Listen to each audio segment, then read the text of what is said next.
2 days after Christmas, no storms today. The same won't be said tomorrow. Oh boy, let's get into it. Hooray, hooray.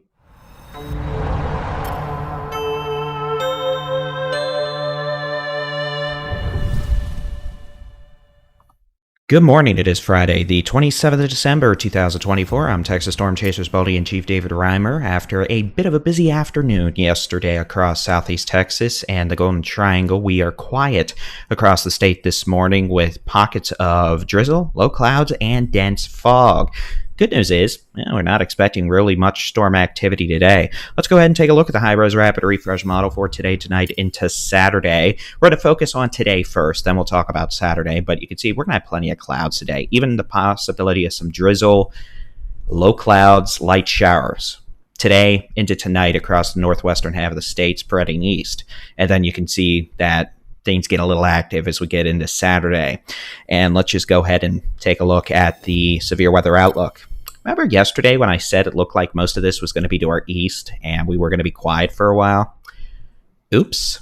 Well, that didn't turn out to be about as right as I hoped. Unfortunately, things have trended west tomorrow, which now means we do have the potential for severe thunderstorms once again across portions of the eastern, this time quarter of the state.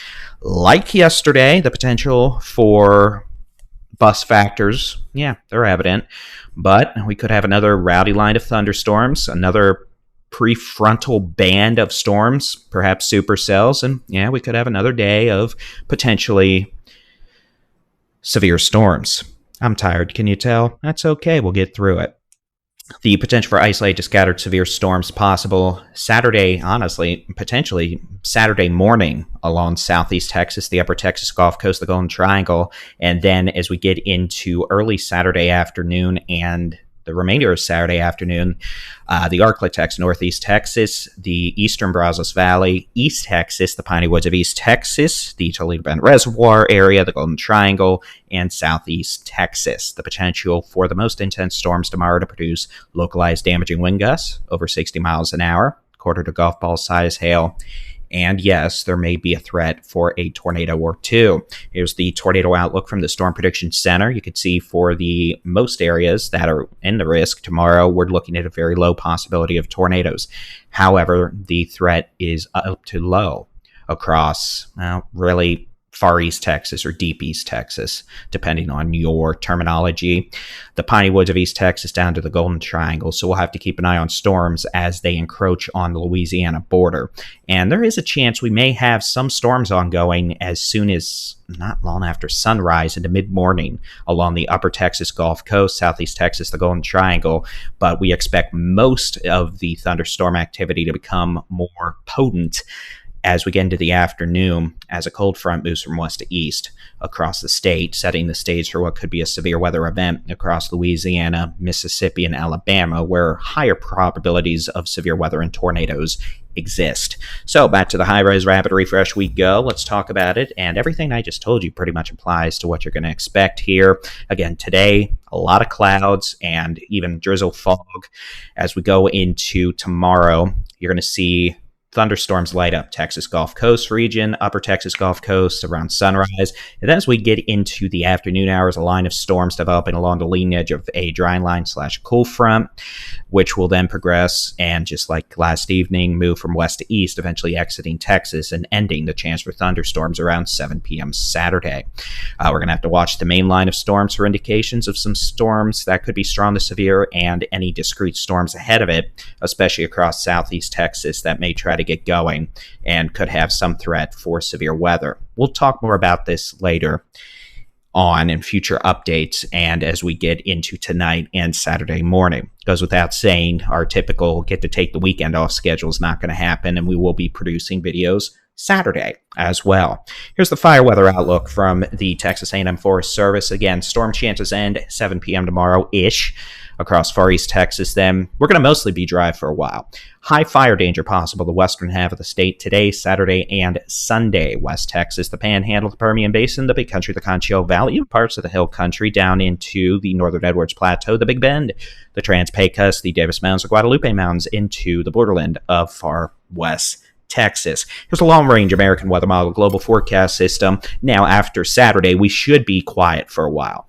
Knock on wood, because I said the Q word. But the way it looks, we'll have a tranquil final days of 2024. We are expecting a pretty good cold front to move in around New Year's Eve to New Year's Day. The exact timing of that will be up in the air, but we'll go from above average temperatures to cooler, more seasonal weather for, well, 1st of January.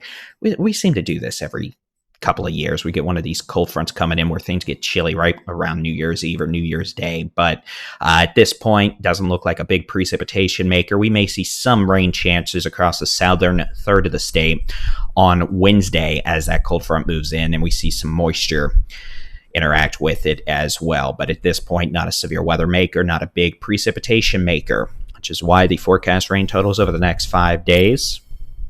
Well, here's it. Here it is. Boy, it's like I just had a stroke.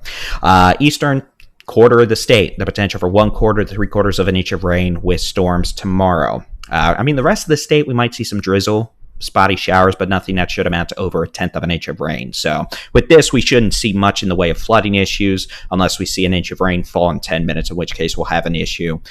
And if that happens in areas that had a bunch of rain yesterday. Here's today's high temperature forecast across the state. Highs generally in the 60s and 70s, but wow, upper 80s down in deep South Texas, the Rio Grande Valley, 88 in McAllen this afternoon, 81 San Antonio. We're looking at the coolest temperatures up in the northern panhandle, highs in the upper 50s. Not bad at all. Tomorrow, similar story, except it'll be 80 up in Austin as well. Still upper 80s deep South Texas, 65 El Paso, 61 Amarillo, 66 in Lubbock, 70 in DFW. We're looking at about 77 in Houston.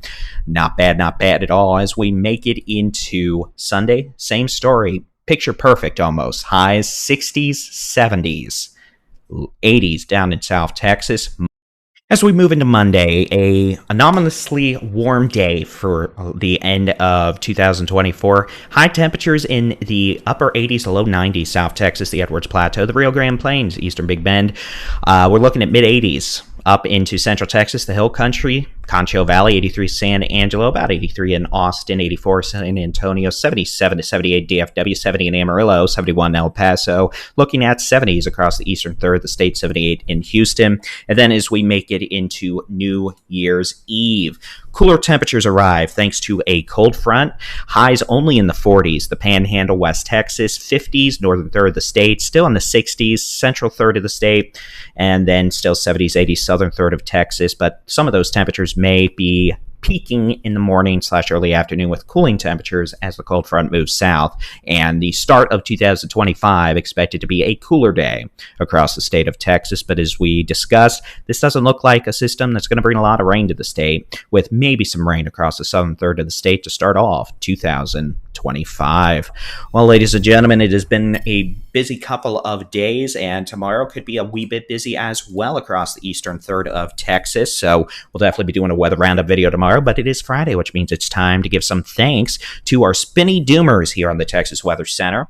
First off, I'd like to say thank you kindly to Ryan Tucker for being a spinny doomer here on the Texas Weather Center. Anthony R. Pelosi Jr., thanks for being a spinny doomer here on the Texas Weather Center. Love, live, laugh. Thank you kindly for being a spinny doomer here on the Texas Weather Center. r/tornado chats. Thank you kindly for being a spinny doomer. Tomas Camachio, thank you very kindly for being a spinny doomer here on the Texas Weather Center. Umbertito Lowry, thank you kindly for being a spinny doomer on the Texas Weather Center. And Jen Kim, thank you very much for being a new spinny doomer here on the Texas Weather Center. We appreciate all our subscribers and members' support. And hey, you know what? We did 6 hours of severe weather coverage yesterday. We'll probably be doing more tomorrow. We'll let you know of the schedule later on today or tonight, or maybe tomorrow morning, depending on how things go. And with that, you can always keep an eye on the sky with the free Texas Storm Chasers mobile app. Just search for Texas Storm Chasers where you download apps for your device. Interactive weather radar, your local weather forecast, and more. And yes, I've had a lot of caffeine, so I can talk very quickly right now without losing sleep, blinking an eye, whatever you want it to be. Clearly, it's time for a nap. So thank you for tuning in. We will have another video out bright and early Saturday. If needed, we'll produce one this evening as well. Again, severe thunderstorms possible once again, the eastern quarter of Texas, Saturday, the 28th of December. We'll keep you updated here on the Texas Weather Center and Texas Storm Chasers. Have a great Friday. God bless.